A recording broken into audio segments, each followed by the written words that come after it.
શ્રી અરણ્યકાંડ સર્ગ 64। હતાશ થઈ ગયેલા શ્રી રામે લક્ષ્મણને કહ્યું કે હે ભાઈ, તું જલ્દીથી ગોદાવરી નદી તરફ જઈને સીતાની તપાસ કર। મોટા ભાઈની આજ્ઞા થતાં જ લક્ષ્મણ દોડાદોડ ગોદાવરીના કિનારે આવ્યા। સર્વત્ર ફરી વળ્યા, પણ સીતાની કોઈ ભાળ ન મળતા પાછા આવ્યા અને રામને કહ્યું, હે મોટા ભાઈ, ગોદાવરીની આસપાસ સીતાજી ક્યાંય જણાતા નથી। આથી રામ પોતે ઊભા થયા અને ગોદાવરીના કાંઠે જઈને નદીને પૂછવા લાગ્યા, હે ગોદાવરી, તું સદાય જાગૃત રહીને વહ્યા કરે છે, તું જરૂર જાણતી હોઈશ કે મારી સીતા ક્યાં છે, પણ કંઈક જવાબ મળ્યો નહીં। આ નદી સર્વ પશુ પંખીઓ જાણતા હતા કે સીતાને રાક્ષસ ઉપાડી ગયો છે, પણ રાક્ષસના ભયના કારણે ચૂપ બની ગયા હતા। ત્યાં રામ બોલ્યા, હે લક્ષ્મણ, આ ગોદાવરી નદી પણ કાંઈ જવાબ આપતી નથી। હવે મને વિચાર આવે છે કે આપણે એકવાર જનસ્થાનમાં શોધ કરીએ તો કદાચ સીતા આપણને મળી આવે। આથી રામ લક્ષ્મણ જનસ્થાન તરફ જવાને રવાના થયા। ત્યાં તેમણે મૃગોનું એક ટોળું જોયું। તેની ચેષ્ટાઓ જોઈને રામે લક્ષ્મણને કહ્યું, હે ભાઈ, આ મૃગો વારંવાર આપણી સામે જુએ છે, તેઓની ચેષ્ટા તું સમજી શકે છે? કદાચ આપણને કંઈક કહેવા માગતા હોય। આથી રામે મૃગો તરફ જોઈને કહ્યું, હે મૃગો, તમે મારી પ્રાણ પ્યારી સીતાને ક્યાંય જોઈ છે? રામના શબ્દો સાંભળીને મૃગો આકાશ તરફ નજર કરીને દક્ષિણ તરફ ચાલવા માંડ્યા। તેઓ વિચિત્ર અવાજો કરવા લાગ્યા। તેમની આવી ચેષ્ટાઓ જોઈને લક્ષ્મણને કહ્યું, હે મોટા ભાઈ, મૃગાનો કહેવાનો ભાવ મને એવો સમજાય છે કે કોઈ દુષ્ટ રાક્ષસ આકાશ માર્ગે સીતાને લઈને દક્ષિણ દિશા તરફ ગયો છે।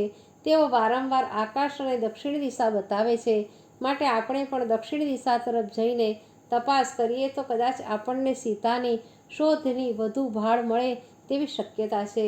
રામ તૈયાર થયા। બંને ભાઈઓ પર્ણશાળામાં પાછા આવ્યા, પોતાના અસ્ત્ર શસ્ત્ર અને આયુધો લીધા અને દક્ષિણ દિશા તરફ આગળ વધ્યા।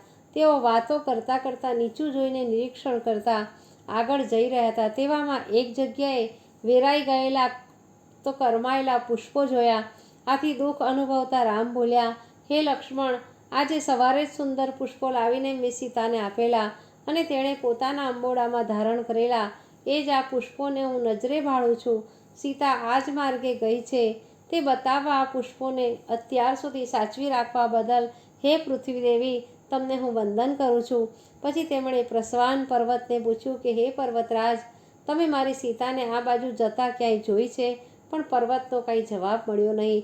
આથી રામ ગુસ્સે થઈને ધમકી ભર્યા અવાજે કહેવા માંડ્યું, હું તારા શિખરો તોડી નાખું એ પહેલાં મને જવાબ આપી દે કે મારી સીતા ક્યાં છે।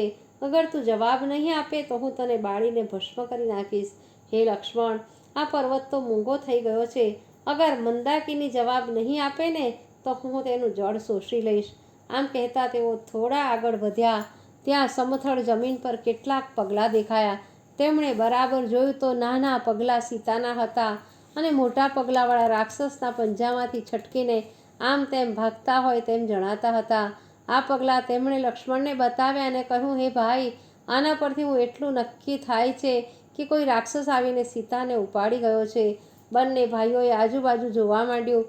તેમણે એક ભાંગી પડેલું ધનુષ્ય અને છિન્ન ભિન્ન થયેલા ભાથા જોયા, તેમજ ત્યાં એક સુવર્ણ રથ ભાંગી પડેલાના અવશેષો વેરણછેરણ પડેલા હતા। આ બધું જોયું એટલે રામ બોલ્યા, હે લક્ષ્મણ, જો અહીં સીતાના આભૂષણોમાંથી ખરી પડેલી ટીપકીઓ પણ દેખાય છે, વળી અહીં જમીન પર લોહીના ટીપાં પણ દેખાય છે।